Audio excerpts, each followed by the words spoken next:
ونصلی علی رسولہ الکریم اما بعد۔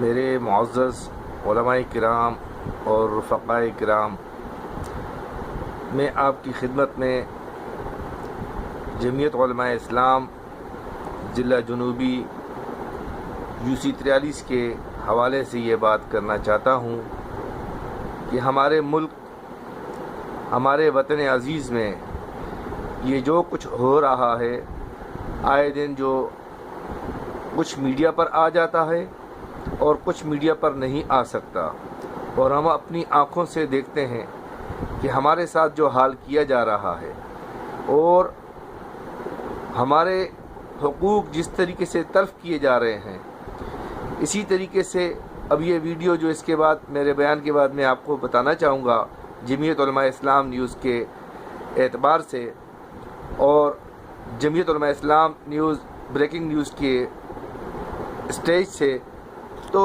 ہمارے بچوں کے ساتھ یہ کتنا بڑا ظلم کیا جا رہا ہے۔ تو میرے معزز دوستو، اسی سلسلے کی ایک کڑی اسلام زندہ آباد کانفرنس کراچی میں اس کا انعقاد کیا گیا ہے۔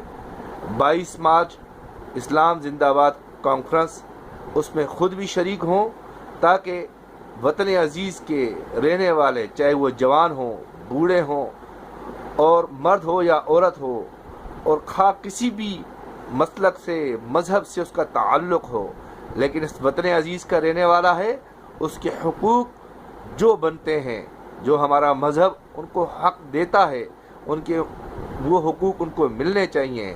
اسی وجہ سے اسلام زندہ آباد کانفرنس کا انعقاد کیا گیا ہے تاکہ ہم اس پر مل کر سوچیں اور اس پر فکر کریں کہ آیا ہونا کیا چاہیے تھا اور کیا نہیں ہونا چاہیے تھا، اور ہمارے ملک میں کیا ہو رہا ہے، اس کا سدباب کیا ہونا چاہیے، اور اس کی روک تھام کے لیے ہم اپنا کیا کردار ادا کر سکتے ہیں۔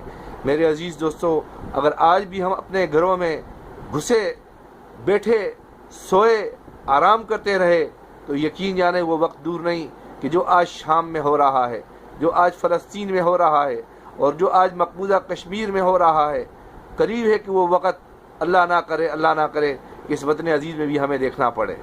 تو میرے عزیز دوستو، آج سوچنا پڑے گا، فکر کرنی پڑے گی، اور اگر آپ کو اپنے بچوں کے تحفظ کے لیے اب بھی ہوش نہ آیا تو میں سمجھتا ہوں کہ پھر جب سر سے پانی گزر جائے گا تو میرے عزیز دوستو بہت مشکل ہو جائے گی۔ امید کرتا ہوں کہ انشاءاللہ دیر آئے لیکن درست آئے۔ اسلام زندہ آباد کانفرنس 22 مارچ جناح پارک، امید ہے آپ تمام حضرات آئیں گے۔ اسلام زندہ آباد کانفرنس زندہ آباد۔ السلام علیکم ورحمۃ اللہ وبرکاتہ۔ آپ کو بتائیں، پاکستان میں مردہ کتے، بلی اور گدھے کی ہڈیوں سے بنا کر جیلی بچوں کو کھلائی جا رہی ہے۔ کون ہیں یہ لوگ؟ ہزاروں من ہڈیاں پکڑی جا چکی ہیں، مگر مکروہ دھندا ابھی بھی جاری ہے۔